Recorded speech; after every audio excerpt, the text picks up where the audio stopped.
لو بتصبغوا شعركم او بتكوه كتير وشعركم بيبوظ، عندي الحل ليكم.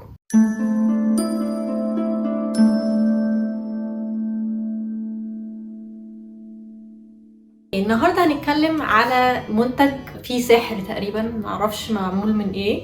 المنتج ده اسمه Olaplex نمبر 3، بس ده شكله. طبعا هو العلبه صغيره قوي، 3 اونس او 100 ملي. بيتباع في سيفورا، في امازون، في والمارت. بس خلوا بالكم من امازون لانه ساعات مش بيبيعوا البرودكت الاصلي بتاعه.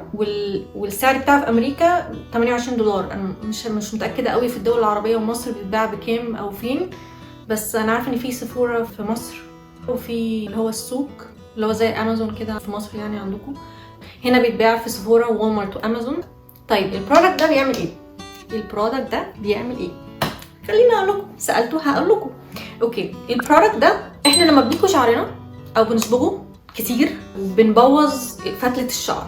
فتله الشعر بتتكون من بروتين وحاجات كتير، فالبروتين بتاع الشعرايه بيبوظ لما بنصبغ شعرنا او بنكويه كتير. البرودكت ده بقى معرفش هم عملوا فيه ايه بالظبط، بس ده بيصلح البروتين بوند بتاع الشعره. لما الشعره بتبوظ ده بيحاول يعكس الضرر اللي حصل للشعرايه لما تعمل لها صبغه او بتعمل لها سخونه جامده يعني، او تعرضت لسخونه جامده. كمان ده حلو قوي للناس اللي بتبدا شعرها عايزه تعمله كيرلي اكتر، والكيرلز بتاعتها فريزي او مش بيرفكت كيرلز، او عشان دامجد من حاجات كتيره ففتله الشعره مش عارفه تكيرل لطبيعه الشعر. فده بيساعد قوي انه يرجع الشعرايه تقعد تباونس لفوق كده ويبقى الكيرلز بتاعتنا حلوه يعني.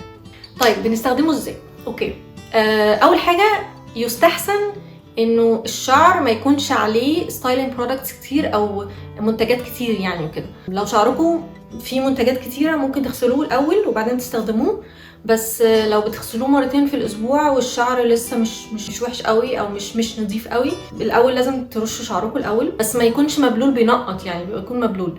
لو انتوا هتستخدموه زي دلوقتي مثلا، رشوا شعركم بالميه وبعدين بعد كده حطوا المنتج ده من فوق لتحت، يعني سبيشالي من تحت، لان تحت هو اكتر حاجه دامج بتحصل للشعرايه يعني، بيبقى من تحت. بس حطوه من فوق قوي لتحت، سيبوه من ربع ساعه لنص ساعه. انا سمعت ان هو ما بيشتغلش بعد نص ساعه، فنص ساعه الماكسيموم يعني. فانا عرفت بعد كده ان هو ما بيشتغلش بعد نص ساعه يعني، حتى لو حطوه مش هيضروا شعركم اكتر يعني، بس هو نص ساعه هو الماكسيموم ريزلتس يعني. حطوا طبعا كاب على شعركم او حاجه تغطوا بيها شعركم عشان مسام الشعره تتفتح بالهيت، المنتج يدخل جوه الشعرايه. بعد ما تخلصوا خالص ادخلوا الشاور، اغسلوه بشامبو تاني، برضو يستحسن صفيت فري. وبعدين بعد كده تحطوا ماسك او كونديشنر عادي زي ما انتوا بتعملوا وتستايل بعدها عادي خالص. طب تستخدموه كل قد ايه؟ اوكي، الناس اللي بتبليتش شعرها او بتصبغ شعرها كتير وبتحط عليه هيت كتير ممكن تستخدموه مره كل اسبوع او مره كل اسبوعين لغايه ما شعركم يعني يبقى احسن او يبقى شكله احسن ومش مش بايظ يعني. لكن لو شعركم مش بتحطوا فيه صبغه كتير او مش بتكوه كتير ممكن تستخدموه كل 6 اسابيع، فكل 6 اسابيع تستخدموا البرودكت ده.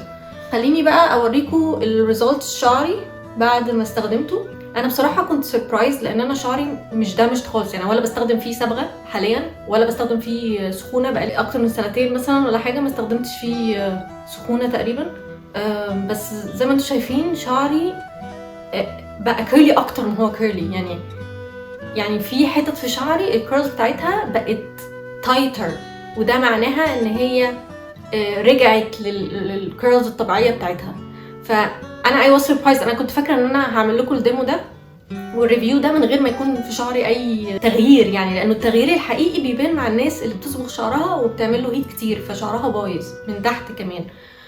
لكن انا اللي هو ما بعملش اي حاجه في شعري تقريبا، بستخدم كل حاجه طبيعيه، برضو فرق في شعري جدا. فايماجن بقى الناس اللي هي بتصبغ شعرها كتير وكده. انا كنت بقالي كتير جدا ما استخدمتوش، ممكن فوق السنه يعني.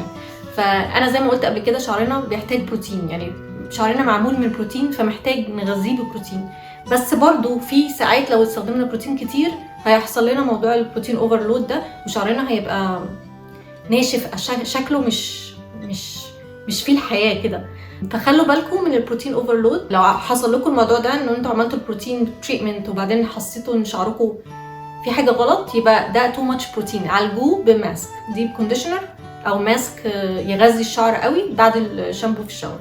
حاجه كمان، الاولابلكس نمبر 3 المنتج الوحيد في الاولابلكس لاين اللي من غير سيليكونز، عشان كده ناس كتيره قوي بالذات الكيرلي هير بيبل بيستخدموه وبيحبوه. مش كل اولابلكس برودكت حلو او مفيد للناس الكيرلي بالذات، بس اولابلكس نمبر 3 از ان اكسبشن يعني، وده بنحب كل الناس بتحب تستخدمه. بس فكنت عايزه اشير معاكم الموضوع ده، لناس كتير سالتني عليه، بالذات الناس اللي بتعمل صبغه وبتهيت كتير وبتحط عليه تريتمنت كتير يعني بوظه. بس ده كل حاجه محتاجين تعرفوها على اولابلكس نمبر 3. اشوفكم بقى في الفيديو الجاي مع كوفي توكس ودينا. باي باي.